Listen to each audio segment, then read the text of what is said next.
अस्सलाम वालेकुम वरहमतुल्लाहि वबरकातुहू। दोस्तों, सऊदी अरब की आज की फटाफट ताज़ा और बड़ी खबरों में आपका स्वागत है। मैं हूं साकिब मिर्ज़ा और आप देख रहे हैं गल्फ लाइफ हिंदी।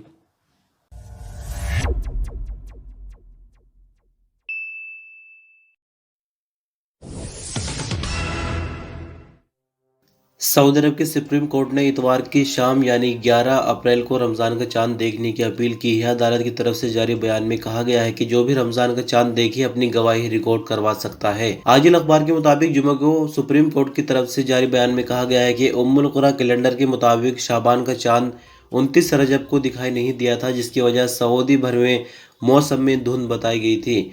इसके बाद उम्मुल कुरा कैलेंडर के मुताबिक तारीख का चुनाव किया गया था। अदालत ने इस हवाले से आगे कहा कि इतवार को सऊदी अरब के सभी इलाकों में रमज़ान का चांद देखने की अपील की जाती है। बयान में आगे कहा गया कि अगर किसी को रमज़ान का चांद दिखाई दे तो अपनी गवाही का रिकॉर्ड करवाए। इतवार को अगर चांद दिखाई नहीं देता है तो सोमवार, जो कि उम्मुल कुरा कैलेंडर के मुताबिक 30 शाबान, जबकि अदालती फैसले के मुताबिक 29 शाबान है कि शाम को चांद देखा जाए। यानी आपकी जानकारी के लिए शॉर्ट में बता दें कि उम्मुल कुरा कैलेंडर हिजरी कैलेंडर के मुताबिक पहला रोज़ा 13 अप्रैल का बन रहा है, लेकिन अदालत का कहना यह है कि 11 तारीख की शाम में भी चांद देखा जाए और हो सकता है कि 12 तारीख का पहला रोज़ा हो जाए।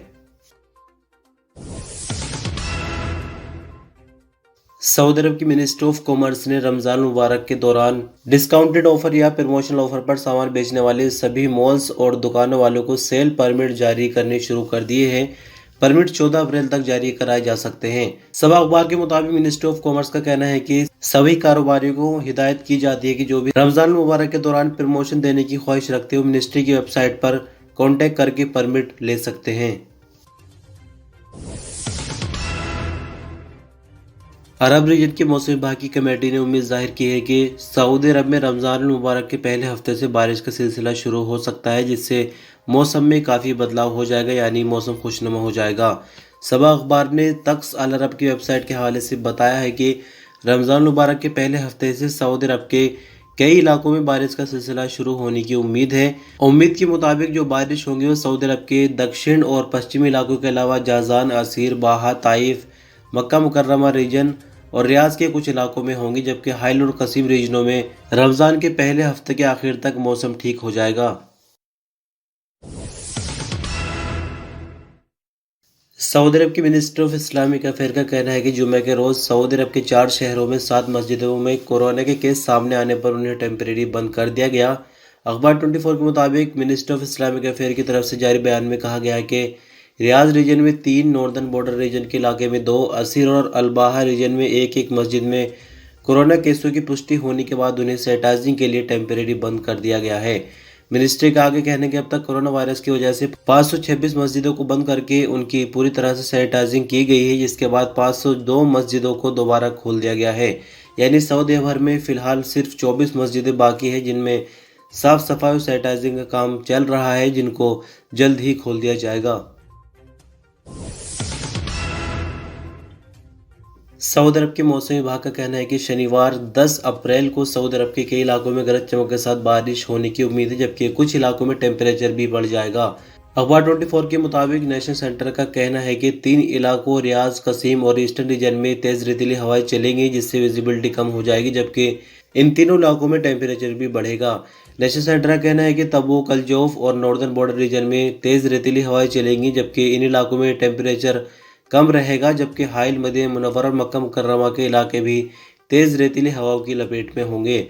नेशनल सेंटर का आगे कहना है कि शनिवार को सबसे ज़्यादा टेम्परेचर 39 डिग्री सेंटीग्रेड अल-अहसा में होगा, जबकि सबसे कम टेम्परेचर यानी 8 डिग्री सेंटीग्रेड तरीफ में रहेगा।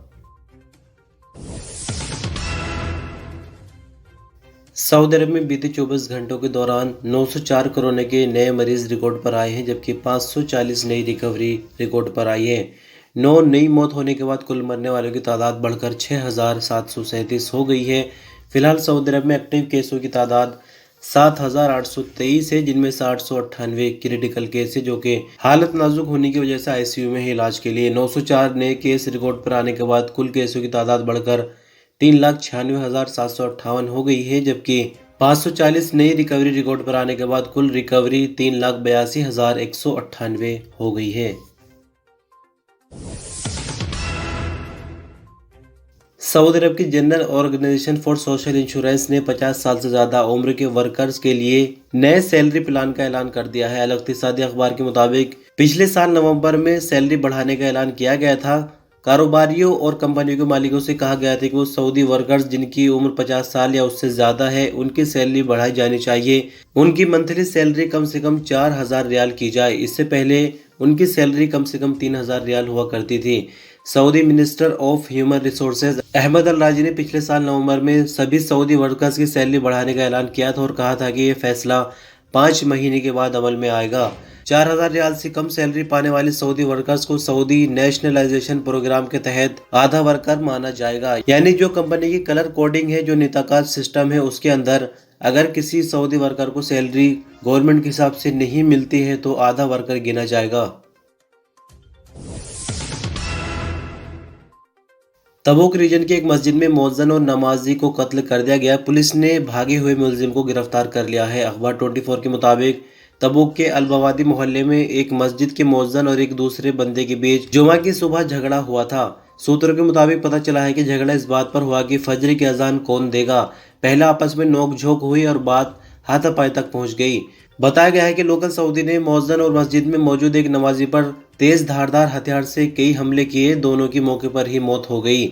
सूत्रों के मुताबिक ये भी पता चला कि मुलजिम मस्जिद की मौज़िन से पहले भी लड़ता रहा था, जिस पर मौज़िन ने कई बार सरकारी विभागों में शिकायत भी दर्ज कराई थी। तबूक पुलिस ने भागे हुए मुलजिम को गिरफ्तार कर लिया है, जो कि सऊदी है, जिसकी उम्र 70 साल के करीब बताई जा रही है। सऊदी अरब में रमज़ान मुबारक के दौरान उम्रा ज़ायरीन को मस्जिद हराम लाने ले जाने के लिए ट्रांसपोर्ट सर्विस शुरू की जा रही है। अल अरबिया नेट के मुताबिक मक्का मुकर्रमा में टूरिज्म की सऊदी एसोसिएशन के मेंबर और हज व उम्रा और ज़ियारत की नेशनल कमेटी के मेंबर हानी अलमेरी ने बताया कि रमज़ान मुबारक के दौरान हर रोज़ 50,000 लोगों को उम्रा और 1 लाख लोगों को नमाज की परमिट जारी किए जाएंगे। मस्जिद हराम में उम्रा व नमाज अदा करने वालों की गुंजाइश बढ़ा दी गई है। परमिट सिर्फ ऐसे लोगों को जारी किए जाएंगे जिन लोगों ने कोरोना की वैक्सीन ले रखी होगी। आलमेरी ने कहा कि उम्रा ज़ायरीन और नमाजों की तादाद में बढ़ोतरी का फायदा मक्का मुकर्रमा की ट्रांसपोर्ट कंपनियों और विभागों को भी होगा। तादाद में बढ़ोतरी की वजह से उनका प्रॉफिट काफ़ी हद तक बढ़ जाएगा। उन्होंने आगे कहा कि रमज़ान के दौरान उम्रा ज़ायरीन और नमाजियों को लाने ले जाने, बाजारों और मक्का मुकर्रमा के मोहल्लों का सफ़र कराने पर 10 मिलियन रियाल से ज़्यादा का प्रॉफिट होगा। सऊदी मिनिस्ट्री ऑफ कल्चर ने 2020 के दौरान सऊदी अरब का कल्चरल सिनेरियो के नाम से एक नई रिपोर्ट जारी की है। रिपोर्ट में बताया गया है कि बीते साल कोरोना वायरस के बावजूद सऊदी अरब में सिनेमा के 66 लाख टिकट बेचे गए हैं। कोरोना वायरस से बचाव के लिए बनाए गए SOPs और सिनेमा घरों में सीटों की तादाद कम होने के बावजूद टिकट ज़्यादा बेचे गए हैं।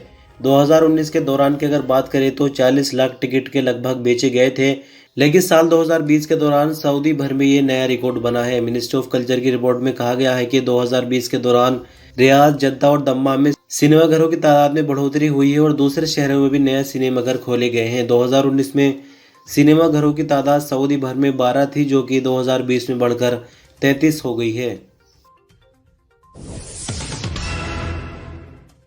सऊदी अरब के शहर जद्दा और राबिग में कोस्ट गार्ड और बॉर्डर फोर्स के प्रवक्ता कर्नल मुस्फिर अल करीनी ने बताया कि राबिग और जद्दा में ज़मीनी और समुद्री सिक्योरिटी दस्ते ने 245 किलोग्राम हेरोइन की स्मगलिंग की कोशिश नाकाम बना दी है। सऊदी प्रेस एजेंसी के मुताबिक प्रवक्ता ने बताया कि राबिग में 34 किलोग्राम और जद्दा में 211 किलोग्राम हेरोइन जब्त की गई है। कर्नल अल करीनी का कहना था कि जब्त की गई हेरोइन संबंधित विभाग के हवाले कर दी गई, जबकि स्मगलरों के खिलाफ कानूनी कार्रवाई पूरी कर ली गई है। इस हवाले से हमें एक वीडियो मिली है जो कि हम अभी आपको दिखाएंगे, लेकिन मजबूरन इसकी आवाज़ हमें बंद करनी होगी क्योंकि कुछ दिनों पहले एक वीडियो हमने ऐसे ही चला दी थी, लेकिन वीडियो में तो कोई प्रॉब्लम नहीं हुई थी। साउंड की वजह से कॉपीराइट लग गया था और कई बार अगर कॉपीराइट लग जाता है तो चैनल पर मुश्किल हो जाती है। तो बहरहाल खबरों का सिलसिला यहीं तक। आप वीडियो पर अंत तक बने रहे। शुक्रिया। अल्लाह हाफिज़। वीडियो देख लीजिए।